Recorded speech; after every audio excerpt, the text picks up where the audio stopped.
रूस यूक्रेन के बीच जिस तरह से तल्खियां बढ़ रही हैं, उसने खेमेबंदी भी शुरू कर दी। रूस नाटो की दोफाड़ करने में जुटा है, वहीं अमेरिका नए संगठनों को बनाकर दोस्ती का पैगाम दे रहा है और रूस को घेरने की कोशिशों में जुटा है। हालात ये हो चुके हैं कि अब कौन किसके पक्ष में खड़ा है, इसका भी आकलन किया जाने लगा है। यही खेमेबंदी एक नई जंग का कारण बनेगी, यानी नए विश्व युद्ध की ओर धकेलेगी। आखिर इस खेमेबंदी की सच्चाई क्या है, समझते हैं।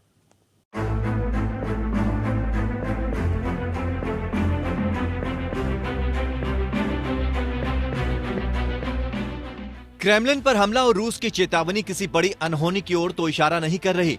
इस हमले में रूस की ओर से अमेरिका की मिलीभगत का आरोप लगाया गया और कहा गया कि सारे फैसले अमेरिका में बैठकर तय होते हैं।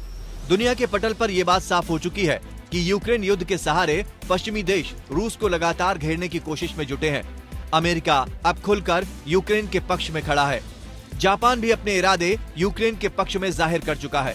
पोलैंड पहले ही यूक्रेन के साथ कंधे से कंधा मिलाकर चलने का वादा कर चुका है। अब ऐसे में पहला सवाल ये है कि पश्चिम देशों के सहारे यूक्रेन आखिर कब तक इस जंग में टिका रहेगा। वहीं दूसरी ओर अमेरिका रूस के बीच बढ़ती तल्खी ने एक दूसरे के सहयोगी देशों को पक्ष विपक्ष में खड़ा होने को मजबूर कर दिया है। हालांकि भारत, सऊदी अरब सहित कई देश तटस्थ होकर खड़े हैं और किसी के पक्ष में खड़े नहीं होना चाहते हैं, क्योंकि वो जानते हैं कि अगर जंग छिड़ी तो दुनिया तीसरे विश्व युद्ध के दंश को झेलेगी। हालांकि घेराबंदी के साथ ही लामबंदी का दौर भी शुरू हो चुका है। यह हम नहीं कह रहे, बल्कि अंतर्राष्ट्रीय एजेंसियों की रिपोर्ट्स में ये बात सामने आ रही है। पश्चिमी देशों की चालाकी की ओर ध्यान दिलाने वाले रूस के बयान धीमे धीमे ही सही अमेरिका सहित उसके सहयोगी पश्चिम देशों पर टिके भरोसे को तोड़ रहे हैं। EIU की रिपोर्ट में यह तथ्य सामने आए हैं। ब्रिटिश पत्रिका इकोनॉमिस्ट का सर्वे हुआ है। इकोनॉमिक्स इंटेलिजेंस यूनिट एजेंसी का यह सर्वे है। विकासशील देशों में रूस का प्रभाव बढ़ा है। रूस की कूटनीति और प्रचार अभियान सफल हुए हैं। रूस यूक्रेन युद्ध के बाद चीन महत्वपूर्ण देश है। रूस समर्थक देशों की संख्या लगातार बढ़ रही है। दक्षिण अफ्रीका, माली, बर्किना फासो अब रूस के साथ खड़े हो गए हैं ये देश। अफ्रीका में रूस के प्रभाव बढ़ने के लगातार संकेत मिल रहे हैं। समर्थित देशों की संख्या बढ़कर 29 से 35 हो गई है। EIU ने अपने अध्ययन के दौरान रूस पर प्रतिबंध के बारे में विभिन्न देशों के रुख, संयुक्त राष्ट्र में विभिन्न देशों के मतदान, घरेलू राजनीतिक रुझान और सरकारी बयानों पर गौर करने के बाद इस सर्वे रिपोर्ट को तैयार किया है। इसके अलावा रूस के साथ परंपरागत आर्थिक, राजनीतिक और सैनिक संबंधों के इतिहास पर भी ध्यान दिया गया है। आपको बता दें कि कंबोडिया, तुर्की और कतर जैसे देश भी पहले पश्चिम से जुड़े हुए थे, लेकिन अब वे तटस्थ हो गए हैं। उनकी सरकारें नए बने हालात में दोनों तरफ से फायदा उठाने की नीति पर चल रही हैं। वहीं अंतर्राष्ट्रीय मामलों के जानकारों का मानना है कि पश्चिमी देशों के लिए ये चिंता का विषय है। पश्चिमी देश रूस को दुनिया में अलग थलग करने की कोशिश में जुटे थे, जबकि EIU की रिपोर्ट इनकी कोशिशों के ठीक उलट आई है।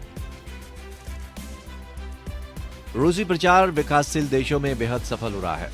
उपनिवेश रह चुके देशों की भावनाओं का रूस लाभ उठा रहा है।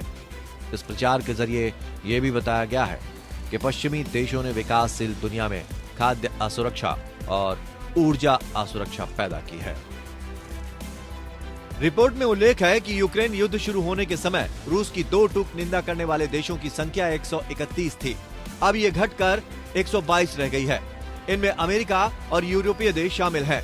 रूस की स्पष्ट निंदा करने वाले देशों में अब दुनिया की 36% आबादी है, लेकिन इस समूह की ताकत ये है कि विश्व GDP में उसका योगदान 68% है। फिलहाल देखना ये होगा कि दुनिया के तमाम देश इस जबरदस्ती के युद्ध से कितना इत्तेफाक रखते हैं।